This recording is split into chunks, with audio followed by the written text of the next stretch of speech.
Friends എല്ലാവർക്കും പുതിയൊരു weekly അനാലിസിലേക്ക് സ്വാഗതം. അപ്പോൾ ഈ മാസം തുടങ്ങിയിട്ട് പ്രൈസ് നല്ല ബുള്ളിഷാണ് അല്ലേ. ഓൾറെഡി പ്രൈസ് ബുള്ളിഷായിരുന്നു, പക്ഷെ നമ്മളൊരു ചിലപ്പോൾ ഒരു വർഷമോ 1.5 വർഷമോ റേഞ്ചിൽ നിൽക്കാനുള്ള സാധ്യത ഉണ്ടായിരുന്നു. പക്ഷേ പ്രൈസ് ഒരു 5 മാസം കഴിഞ്ഞ് 6ാമത്തെ മാസം വന്നു കഴിഞ്ഞപ്പോഴത്തേക്ക് ആ റേഞ്ച് ബ്രേക്ക് ചെയ്ത് പ്രൈസ് നല്ല ബുള്ളിഷായി. ശരിക്കും പറഞ്ഞാൽ തന്നെ ഫണ്ടമെൻ്റൽ പരമായിട്ട് പ്രൈസ് നല്ല ബുള്ളിഷാണ്, ടെക്നിക്കലി പരമായിട്ട് പ്രൈസ് ബുള്ളിഷാണ്.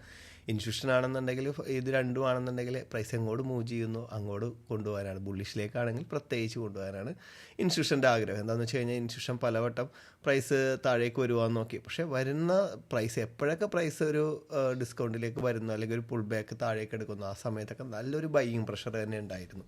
അപ്പോൾ പ്രൈസ് നല്ല രീതിയിൽ ബുള്ളിഷിൽ നിൽക്കുകയാണ്. ഞാൻ ഇത്രയും ദിവസം ഈ ഒരു ക്യാൻഡിൽസൊക്കെ നിൽക്കുമ്പോൾ ഞാൻ നിങ്ങളോട് പറഞ്ഞിരുന്നു വെച്ചത് നിങ്ങൾ സെൽ സൈഡ് നോക്കണമെന്ന് പറഞ്ഞാൽ പ്രൈസ് റേഞ്ച് ആയതുകൊണ്ട് തന്നെ 2 സൈഡ് നിങ്ങളോട് ട്രേഡ് എടുക്കാൻ പറഞ്ഞിരുന്നു.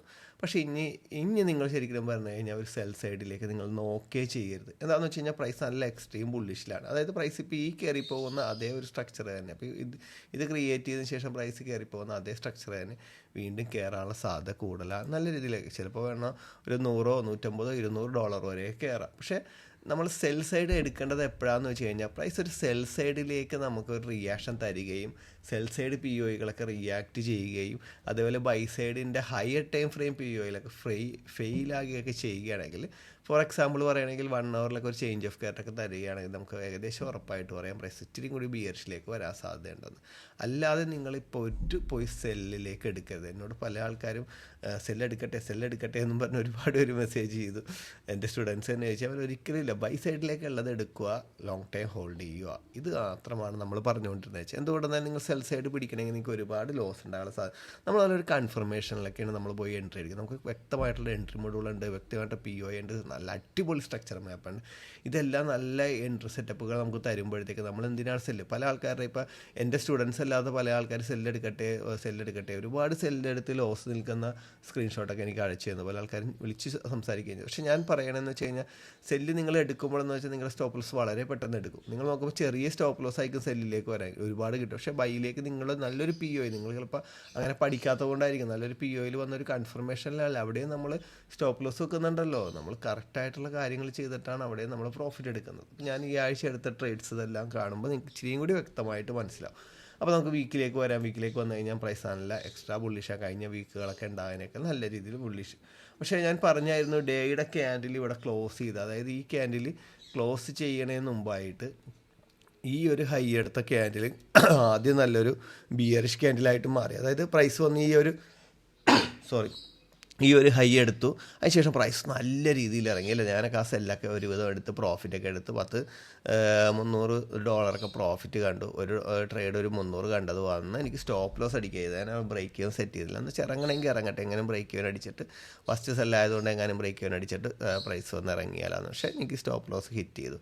ഞാനിവിടെ പറഞ്ഞതെന്ന് വെച്ച് കഴിഞ്ഞാൽ ഈ ക്യാൻഡിൽ ക്ലോസ് ചെയ്യുമ്പോൾ ബിഗ് ബ്രേക്ക് ആണെങ്കിൽ ഒരു കാരണവശാലും പിന്നെ സെല്ല് നോക്കരുത്. പിന്നെ അതിന് ശേഷം നോക്കിയേ നല്ല ബൈ എൻട്രികളായിട്ടത് പ്രൈസ് ഇതേപോലെ ബുള്ളിഷിൽ പോകുമ്പോൾ ഉണ്ടാവും. അത് പ്രീവിയസ് ഡേയുടെ ലോ എടുത്തിട്ടുണ്ട്. കറക്റ്റായിട്ട് 1 അവർ 50 മിനിറ്റൊക്കെ പി ഒയിൽ പ്രൈസ് വന്നിട്ടുണ്ട്. മൾട്ടിപ്പിൾ പി ഒയിലാണ് പ്രൈസ് ഇവിടെ വന്ന് കയറിപ്പോയത്. വളരെ സിമ്പിൾ കൺഫർമേഷൻ തന്നു, നല്ലൊരു എൻട്രി എടുത്ത് ഹോൾഡ് ചെയ്ത് നല്ല പ്രോഫിറ്റ് കിട്ടുന്ന ഒരു സെറ്റപ്പാണ് കിട്ടിയത്. ഫ്രൈഡേ ഇങ്ങനെ കയറുമെന്ന് ഞാൻ ഒട്ടും വിചാരിച്ചില്ല. ഫ്രൈഡേ പറക്കുകയായിരുന്നു ചെയ്തത്.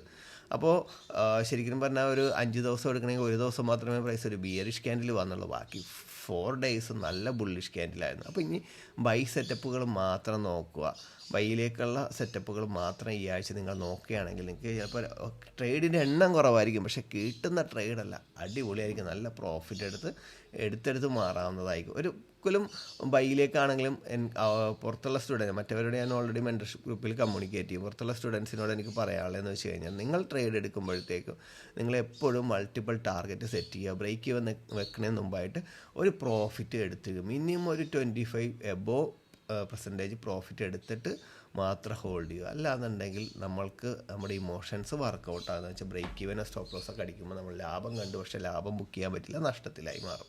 അപ്പോൾ നമുക്ക് ഡേയുടെ സെറ്റപ്പിൽ ഞാൻ നോക്കണമെങ്കിൽ ശരിക്കും പറഞ്ഞു കഴിഞ്ഞാൽ ഡേയുടെ സ്ട്രക്ചറിൽ എനിക്ക് ഇതിൻ്റെ അകത്തൊന്നും പറയാനില്ല. പ്രൈസ് ഒരു ഓർഡർ ഫ്ലോയിൽ നിന്നാണ് കയറിപ്പോയത്. ഇനിയും പ്രൈസ് വരികയാണെങ്കിൽ ഒരു ഓർഡർ ഫ്ലോ, ഇപ്പോൾ ഈ ഇതിൽ നിൽക്കുന്ന ഇവിടെ ഒരു ഓർഡർ ഫ്ലോ ഉണ്ട്. ഇതൊരു ഓർഡർ ഫ്ലോ ആണ്, ഇത് ഓൾറെഡി മിറ്റിഗേറ്റഡ് ഓർഡർ ഫ്ലോ ആണ്. ഇതൊരു ഓർഡർ ഫ്ലോ അൺമിറ്റിഗേറ്റഡ്, ഇതും മിറ്റിഗേറ്റർ. അപ്പോൾ അങ്ങനെയുള്ള ഓർഡർ ഫ്ലോകളിലൊക്കെ വരികയാണെങ്കിൽ നിങ്ങൾക്ക് ധൈര്യമായിട്ട് ട്രേഡ്സ് നോക്കാം. നമുക്ക് നേരെ 4 അവറിലേക്ക് വരാം.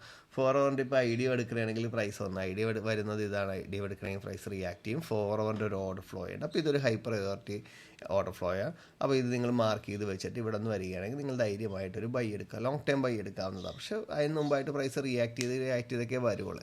ഉറപ്പായിട്ടും പ്രൈസ് ഇത്രയും ബുള്ളിഷിൽ നിൽക്കുന്നതുകൊണ്ട് ഒരു 1 ഹവറിന് മുകളിലായിട്ടുള്ള ഏത് പി ഒയിൽ തന്നെയാണെങ്കിൽ നിങ്ങൾക്ക് ലോങ് ടൈം ഹോൾഡ് ചെയ്ത് പുതിയൊരു ഓൾ ടൈം ഹൈ ഹിറ്റ് ചെയ്യാനുള്ള സാധ്യത കൂടുതൽ തന്നെയാണ്.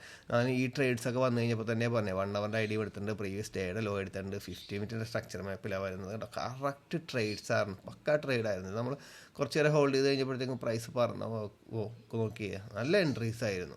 അപ്പോൾ അതിനെ സംബന്ധിച്ച് പല ആൾക്കാർ സെല്ല് നോക്കി നിന്നിട്ട് കാര്യമില്ല. ഞാൻ ഓൾറെഡി പറഞ്ഞതാണ്, മറ്റേ ക്യാൻഡിൽ അവിടെ ക്ലോസ് ചെയ്തപ്പോഴത്തേക്കും പിന്നെ പ്രൈസ് ബുള്ളിഷാണ്. അതിനുശേഷം സെല്ലെടുത്തിട്ട് പറഞ്ഞിട്ടൊരു കാര്യമില്ല. സെല്ലിലേക്കുള്ള സാധ്യത തന്നെ എന്ന് വെച്ചാൽ അതിനെക്കുറിച്ച് നമ്മൾ ചിന്തിക്കേ വേണ്ട. ഇനി പലവട്ടം സെല്ലിലേക്കുള്ള റിയാക്ഷൻസ് തന്ന് അത് നല്ല രീതിയിൽ വർക്കിംഗ് ആയി ബൈ സൈഡുള്ള പി ഒയിലൊക്കെ സെൽ സൈഡ് ബ്രേക്ക് ചെയ്ത് വരുമ്പോഴേ പ്രൈസ് സെൽ സൈഡാണെന്ന് പറയാൻ പറ്റുള്ളൂ. അപ്പോഴേ ഞാൻ സെൽ സൈഡിലേക്ക് മാറുള്ളൂ, അല്ലാതെ നമ്മൾ സെൽ സൈഡിലേക്ക് മാറുന്നില്ല. ഓക്കെ, അപ്പോൾ നമുക്ക് 1 ഹവറിൻ്റെ ഒരു ഓർഡർ ഫ്ലോ ഉണ്ട്. ഇത് നല്ലൊരു ഹൈ പ്രയോറിറ്റി സെറ്റപ്പാണ്. ഈ 1 ഹവറിൻ്റെ ഓർഡർ ഫ്ലോ നമ്മുടെ 4 ഹവറിൻ്റെക്കാൾ നല്ല ഹൈ പ്രയോറിറ്റി. എന്താണെന്ന് വെച്ച് കഴിഞ്ഞാൽ 1 ഹവറിൻ്റെ സ്ട്രക്ചറും ബ്രേക്കിൻ്റെ ഉള്ളിൽ തന്നെ വന്നിരിക്കുന്നുണ്ട്. ഇതൊരു ഹൈ പ്രയോറിറ്റി സെറ്റപ്പാണ്. ധൈര്യമായിട്ട് ഇവിടെ നിങ്ങൾ ഐ ഡി ഓർഡർ ഫ്ലോയ്ക്ക് നിങ്ങൾ ഐ ഡി ഒന്നും നോക്കേണ്ട കാര്യമില്ല. ഇവിടെ വന്ന് നിങ്ങൾക്ക് നല്ലൊരു കൺഫർമേഷൻ കിട്ടണമെങ്കിൽ ധൈര്യമായി ലോങ് ടൈം ബൈ ചെയ്തിട്ട്, കാരണം വെച്ചാൽ ഏറ്റവും ഓൾ ടൈം ഹൈ തന്നെ വീണ്ടും പ്രൈസ് ഹിറ്റ് ചെയ്യാനുള്ള സാധ്യതയുണ്ട്. ഇപ്പോൾ പ്രൈസ് നിൽക്കുന്നത് 50 മിനിറ്റ് ഐ ഡി എടുത്തിട്ടുണ്ട്. 50 ഒരു ഡിസിഷൻ ഓബി വരുന്ന വിക്ക് ഓബിയാണ്. പിന്നെ വരുന്നത് ഇവിടെയാണ് വരുന്നത്. ഇവിടെ നമുക്ക് ശരിക്കും പറഞ്ഞാൽ നമുക്ക് ഒന്നിൽ കൂടുതൽ ഷിഫ്റ്റ് വരുന്നുണ്ട്. അതുകൊണ്ടാണ് ഞാൻ ഇതെടുക്കാത്തത്. പക്ഷേ നിങ്ങൾക്ക് ഇപ്പോൾ ഓൾറെഡി ഇവിടെ ഒരു 50 മിനിറ്റിൻ്റെ ഓർഡർ ഫ്ലോയൊക്കെ വരികയാണെങ്കിൽ, ഈ ഒരു ഓർഡർ ഫ്ലോയൊക്കെ വരികയാണെന്നുണ്ടെങ്കിൽ അവിടെയും പ്രൈസ് റിയാക്ട് ചെയ്ത് പോകാനുള്ള സാധ്യത കൂടുതൽ തന്നെ. അപ്പോൾ ഈ 1 ഹവറിൻ്റെ ഓർഡർ ഫ്ലോയിൽ ഇവിടെ തന്നെയാണെങ്കിൽ ധൈര്യമായിട്ട് ബൈ എടുക്കുക. ഇവിടെ വന്ന് കിട്ടിയാൽ ഭാഗ്യം.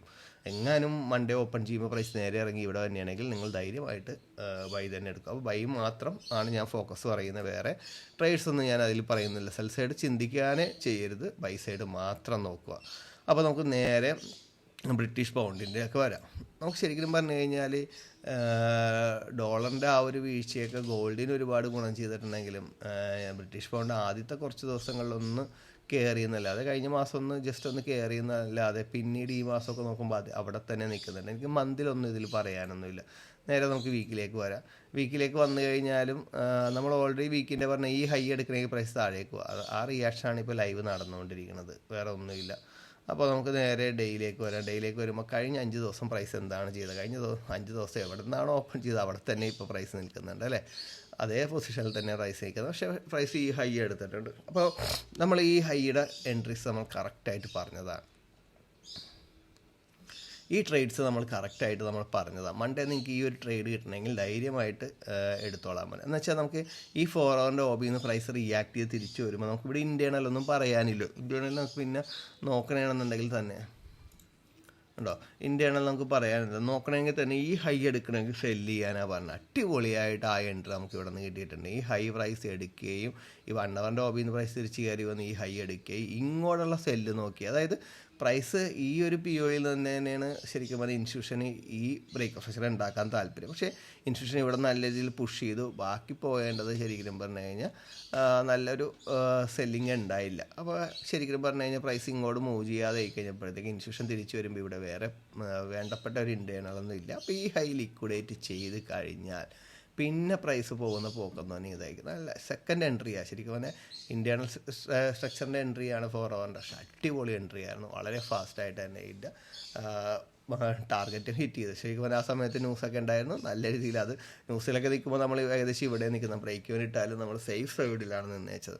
നല്ല ടാർഗറ്റ് കിട്ടി തിരിച്ച് അതേപോലെ തന്നെ കയറിയിട്ടുണ്ട്. അപ്പോൾ വീണ്ടും 4 ഹവറിൻ്റെ ഒരു ഓബിയിൽ പ്രൈസ് വന്ന് നിൽക്കുന്നുണ്ട്. ധൈര്യമായിട്ട് നിങ്ങൾക്ക് സെല്ലെടുക്കുക, ഇങ്ങോട്ട് ടാർഗറ്റ് ചെയ്യുക. നിങ്ങൾക്ക് ഫസ്റ്റ് ഈ ഒരു ഇതൊക്കെ ഫസ്റ്റ് ടാർഗറ്റ് ചെയ്യുന്നത് നല്ലതാണ്. ഇത് ഫസ്റ്റ് ടാർഗറ്റ് ചെയ്യുക. സെക്കൻഡൊക്കെ ശരിക്കും പറഞ്ഞു കഴിഞ്ഞാൽ ഇവിടെ ടാർഗറ്റ് ചെയ്യുക. തേർഡ്, ഫോർത്ത് ഈ ലോ ടാർഗറ്റ് ചെയ്യാതെ ഇങ്ങനെയൊക്കെ ടാർഗറ്റ് ചെയ്ത് കഴിഞ്ഞാൽ വളരെ ഫാസ്റ്റായിട്ട് നിങ്ങളുടെ ടാർഗറ്റ് ഹിറ്റ് ചെയ്തിട്ടായിരിക്കും പ്രൈസ് റിയാക്ട് ചെയ്യുന്നത്. അല്ലാതെ നിങ്ങൾ ടാർഗറ്റ് ഹിറ്റ് ചെയ്യാതെ പ്രൈസ് റിയാക്ട് ചെയ്യില്ല. പല ആൾക്കാർക്കും ഉള്ള പ്രോബ്ലമാണ്. ടാർഗറ്റിലേക്ക് വരുമ്പോൾ വീണ്ടും ഇറക്കി വെക്കുന്നുണ്ട്. എനിക്ക് ഇതൊക്കെ ശരിക്കും പറഞ്ഞാൽ ഇവിടെ ഒരു OB ഉണ്ട്. ആ OBയിലൊന്നും വെച്ചൊന്നുമില്ല. ഇത് കറക്റ്റായിട്ട് വെച്ചു, അത് കറക്റ്റായിട്ട് ഹിറ്റ് ചെയ്തു. ഫസ്റ്റ് മൂവ്മെൻറ്റ്സിൽ തന്നെ ഇത് നമുക്ക് കിട്ടണം. അല്ലാതെ പ്രൈസ് ഒന്നും കൂടി പൊങ്ങി ഇങ്ങനെ വന്നാൽ ചിലപ്പോൾ കയറി അങ്ങോട്ട് പോകും, നമ്മുടെ ബ്രേക്ക് ഈവൻ അടിക്കും. ഇപ്പോൾ 1 ഹവറിൻ്റെ ഒരു ഒബിയിൽ തന്നെ നിൽക്കുന്നത് നിങ്ങൾക്കൊരു നല്ലൊരു സെല്ലിൻ്റെ പൊസിഷനിൽ തന്നെയാണ് പ്രൈസ് നിൽക്കുന്നത്. നമുക്കിപ്പോൾ ഒരു 50 മിനിറ്റിന് എന്തെങ്കിലും 50 മിനിറ്റ് നല്ലൊരു കൺഫർമേഷൻ കിട്ടിയിട്ടുണ്ട്, അവിടെ നിന്നാണ് പ്രൈസ് ഇറങ്ങുന്നത്. ഇനി എങ്ങാനും വന്ന് മണ്ടേ ഇതിൻ്റെ ഹൈ എടുക്കണമെങ്കിൽ, ഹൈ എടുക്കണമെന്ന് പറഞ്ഞാൽ ഇപ്പോൾ ഇവിടെ ഹോൾഡ് ചെയ്തിരിക്കുന്നവർ ക്ലോസ് ചെയ്ത് കളയാനൊന്നും അല്ല കേട്ടോ. ഇനിയും ചിലപ്പോൾ പ്രൈസ് ഇങ്ങോട്ട് ഇറങ്ങുമ്പോൾ ഇവിടെ ഏതെങ്കിലും സെക്ഷൻ്റെയോ ഏതെങ്കിലും ഇന്ത്യണലൊക്കെ ഇട്ടുണ്ടെങ്കിൽ ധൈര്യമായിട്ട് അവിടെ നിന്ന് സെല്ല് നോക്കിക്കോളുക. പ്രൈസ് ഒരു ബുള്ളിഷിലാണ് നിൽക്കുന്നത് കറൻസി, പക്ഷേ ആ ഒരു ബുള്ളിഷ് മൂവ്മെൻറ്റ് നമുക്ക് ഇവിടെ കാണാൻ പറ്റുന്നില്ല. അപ്പോൾ ധൈര്യമായിട്ട് സെല്ല് പിടിക്കുക. സെല്ല് പിടിക്കുമ്പോഴത്തേക്കും ബൈ സൈഡിലേക്ക് സാധ്യത തന്നെയാണെങ്കിൽ അതും എടുക്കുക, പ്രീവിയസ് ഹൈ ഒക്കെ തന്നെ ടാർഗറ്റ് ചെയ്യുക. അപ്പോൾ നമുക്ക് വലിയ പ്രശ്നങ്ങളൊന്നും ഇല്ലാതെ നല്ല പ്രോഫിറ്റിൽ തന്നെ പോകാം. കറൻസിയൊക്കെ വളരെ സേഫായിട്ട് നമ്മുടെ സെറ്റപ്പിൽ ട്രേഡ് എടുത്ത് കണ്ണും പൊട്ടി ട്രേഡ് എടുത്തിട്ട് വലിയ പരിപാടിക്കും പോയി കഴിഞ്ഞാൽ മാസം ഒരു $1,500 സുഖമായിട്ട് നല്ലൊരു ക്യാപിറ്റൽ ഉണ്ടെങ്കിൽ സുഖമായിട്ടൊരു $250-500 ഉണ്ടാക്കിയെടുക്കാൻ പറ്റും. കുറച്ചും എക്സ്പീരിയൻസ് ഒക്കെ ആയിക്കഴിഞ്ഞാൽ നല്ല കാശ് ഉണ്ടാക്കാൻ പറ്റുന്നതാണ് കറൻസി. ഓക്കെ, നമുക്ക് മന്തിൻ്റെ യൂറോയിസ്റ്റിലേക്ക് വരാം. വലിയ കാര്യമായിട്ടൊന്നും മൂവ്മെൻറ്റ്സ് ഇല്ല നമ്മുടെ. ഇതുപോലെ തന്നെയാണ് ബ്രിട്ടീഷ് പൗണ്ട് പോലെ തന്നെ. വീക്കിലേക്ക് വന്നു കഴിയുമ്പോൾ വീക്കിൽ ഇതൊന്നും എനിക്കൊന്നും പറയാനില്ല ഈ സ്ട്രക്ചറിൽ. നമുക്ക് ഡേയിലേക്ക് നോക്കിക്കഴിഞ്ഞാൽ ഡേ ശരിക്കും പറഞ്ഞാൽ ഈ ഒരു ഇന്ത്യയാണല്ല, ഈ ഒരു സൈഡ് വേ ട്രെൻഡിൻ്റെ ലിക്വിഡിറ്റി എടുത്തിട്ടുണ്ട്. അപ്പോൾ നമുക്ക് 4 ഹവറിലേക്ക് വരാം. എന്തെങ്കിലും ഒരു POE ഉണ്ടോ? 4 ഹവറിലൊരു POE ഉണ്ട്. 4 ഹവറിൻ്റെ POEയിൽ പ്രൈസ് ഒന്ന് മിറ്റിഗേറ്റ് ചെയ്തിട്ടുണ്ട്. അവിടെ നിന്നാണ് ഏകദേശം ഓൾറെഡി 4 ഹവറിൻ്റെ POE ഇതാണെന്ന് തോന്നുന്നു അല്ലേ? ഇല്ല, ഇത് തന്നെയാണ് 4 ഹവറിൻ്റെ POE. ഇത് ഓർഡർ ഫ്ലോ ആയിരുന്നു. അപ്പോൾ 4 ഹവറിൻ്റെ POEയിൽ പ്രൈസ് വന്ന് മിറ്റിഗേറ്റ് ചെയ്തിട്ടുണ്ട്. 1 ഹവർ ഉണ്ടാകുന്ന നോക്കാം. 1 ഹവറിൻ്റെ POEയിൽ പ്രൈസ് വന്ന് മിറ്റിഗേറ്റ് ചെയ്തിട്ടുണ്ടെങ്കിൽ നമുക്ക് നല്ല സെല്ല് തന്നെയാണ്. നിങ്ങൾക്ക് ധൈര്യമായിട്ട് ഈ സെല്ല് നോക്കാം. രണ്ടും ഇപ്പോഴും ആക്റ്റീവാണ്. എനിക്കൊന്ന് 1 ഹവർ ഫെയിലായിട്ടൊന്നും ഇല്ല, വീക്ക് ബ്രേക്കാണ് നടന്നിരിക്കുന്നത്. അപ്പോൾ നിങ്ങൾക്ക് രണ്ടും നല്ലൊരു സെല്ലിലേക്കുള്ള ഒരു ഓപ്പർച്യൂണിറ്റിയാണ്. അത് നിങ്ങൾക്ക് ധൈര്യമായിട്ട് എടുത്ത് ഹോൾഡ് ചെയ്തേക്കുന്നവരുണ്ടെങ്കിൽ ഗുഡ്. നല്ല നല്ല ടാർഗറ്റുകൾ, ഫസ്റ്റ് ടാർഗറ്റ് ഇതേപോലെ തന്നെ വെക്കുക, സെക്കൻഡ് അതിൻ്റെ ലോയൊക്കെ വെക്കുക, കറക്റ്റായിട്ട് അത് മാനേജ് ചെയ്യുക. അതേപോലെ ബൈ സൈഡിലേക്കൊക്കെ മൺഡേ കഴിഞ്ഞ് ട്യൂസ്ഡേ ഒക്കെ കിട്ടുന്നുണ്ടെങ്കിൽ ബൈ സൈഡൊക്കെ പ്രീവിയസ് ഹൈ ഒക്കെ എന്ന് വെച്ചാൽ പ്രൈസിനൊരു കറൻസിക്ക് എല്ലാത്തിനും ഒരു ബുള്ളിഷ് ട്രെൻഡ് വന്നിട്ടുണ്ട്. എങ്ങനെയാണെന്ന് വന്നു കഴിഞ്ഞാൽ ഫണ്ടമെൻ്റൽ പരമായിട്ടാണ്, ടെക്നിക്കൽ പരമായിട്ടല്ല. അപ്പോൾ ടെക്നിക്കൽ പരമായിട്ട് കറൻസി എല്ലാം ഒരു സൈഡ് വേ ട്രെൻഡിലാണ് പലതും നിൽക്കുന്നത്. അപ്പോൾ ധൈര്യമായിട്ട് ആ ഒരു സെല്ല് ഹോൾഡ് ചെയ്യുകയും കറക്റ്റായിട്ട് അത് മൾട്ടിപ്പിൾ ടാർഗറ്റ് ചെയ്ത് പ്രോഫിറ്റ് വെക്കുകയും ചെയ്യുക. മന്തിലേക്ക് വരുമ്പോൾ സെയിം ക്യാൻഡിൽസ് തന്നെയാണ് നമുക്കിവിടെ കാണാൻ പറ്റുന്നത്. വീക്കിലേക്ക് വന്നു കഴിഞ്ഞാൽ ഇവിടെ ഒന്നും പറയാനൊന്നുമില്ല. ഇതൊന്നും എനിക്ക് പറയാനില്ല. ഇൻസൈഡിൻ്റെ ഹൈ ഒക്കെയാണ് എടുത്തിരിക്കുന്നത്. ഡേയിലേക്ക് വന്നു കഴിഞ്ഞിട്ടുണ്ടെങ്കിൽ ആ ഒരു 5 ഡേയ്സും അതേ പൊസിഷനിൽ തന്നെയാണ് നിൽക്കുന്നത്. ഡേയുടെ നമുക്ക് നോക്കണമെങ്കിൽ ഡേയുടെ ഈ ഒരു ഹൈ എടുത്തിട്ടുണ്ട്. ഈ ഹൈ എടുത്തിട്ടുണ്ടെങ്കിൽ പ്രൈസ് ഇവിടെ ഒരു പുതിയൊരു ബ്രേക്ക് സ്ട്രക്ചർ ഈ ആഴ്ച ഉണ്ടാക്കാനുള്ള സാധ്യത കൂടുതൽ തന്നെയാണ്. 4 ഹവർ വരികയാണെങ്കിൽ 4 ഹവറിൻ്റെ OBയിലേക്ക് പ്രൈസ് എത്തിയില്ല. മറ്റേതൊക്കെ 4 ഹവറിൻ്റെ OBയിൽ. അപ്പോൾ മൺഡേ 4 ഹവറിൻ്റെ OBയിലേക്ക് വന്നെങ്കിൽ ധൈര്യമായിട്ട് അവിടെ നിന്ന് സെല്ല് ചെയ്യുക. മൺഡേ ട്യൂസ്ഡേ വരികയാണെന്നുണ്ടെങ്കിൽ, അല്ല ഇത് തന്നെയാണ് പ്രൈസ് മൂവ് ചെയ്ത് പോകണമെങ്കിൽ ഓക്കെ. നമ്മളിവിടെ ഒന്ന് ട്രേഡ് എടുത്തിട്ടുണ്ടായിരുന്നു, 1-2 പ്രോഫിറ്റ് കിട്ടിയതു, ബാക്കി തേർഡ് ബ്രേക്ക് ഈവൻ അടിച്ചു. അപ്പോൾ നമുക്ക് 1 ഹവറിലേക്ക് വരാം. 1 ഹവറിലേക്ക് വന്നു കഴിഞ്ഞാൽ ഇവിടെ ഒരു ചേഞ്ച് ഓഫ് കാർട്ടായിട്ട്, ഈ ചേഞ്ച് ഓഫ് കാർട്ട് കിട്ടിയെന്ന് പോലെ നിങ്ങൾ ഈ ട്രേഡ് എടുക്കാതിരിക്കുകയോ ഒന്നും ചെയ്യരുത് കേട്ടോ. ഇവിടെ തിരിച്ചും ചേഞ്ച് ഓഫ് കാർട്ട് കയറി. ഇച്ചിരി മുമ്പ് ചേഞ്ച് ഓഫ് കാർട്ട് കിട്ടിയ സാധനമാണ് ഈ 1 ഹവറിൻ്റെ ഓർഡർ ബ്ലോക്കിൽ വന്നിട്ട് തിരിച്ച് കയറി പുതിയ ബ്രേക്ക് സ്ട്രക്ചർ ഉണ്ടാക്കിയത്. അപ്പോൾ അതും പറഞ്ഞ് നിങ്ങൾ ഒട്ടും എടുക്കാതെ ഒന്നും ഇരിക്കരുത്. 2 സൈഡിലേക്കുള്ളതൊക്കെ നോക്കുക. പക്ഷേ സെൽ സൈഡിലേക്കുള്ള ഹയർ ടൈം ഫ്രെയിമിൽ POയിൽ വന്നതുകൊണ്ട് തന്നെ സെൽ സൈഡിലെ PO റിയാക്ട് ചെയ്യാനുള്ള സാധ്യത കൂടുതലാണ്. അപ്പോൾ ബൈ സൈഡ് എടുക്കുമ്പോഴത്തേക്കും കറക്റ്റായിട്ട് അത് മാനേജ് ചെയ്യുക. അപ്പോൾ എല്ലാവർക്കും നെക്സ്റ്റ് വീക്ക് നല്ല രീതിയിൽ പ്രോഫിറ്റ് ഉണ്ടാകട്ടെ എന്ന് ആശംസിച്ചുകൊണ്ട് നിർത്തുന്നു. Wish you all the best.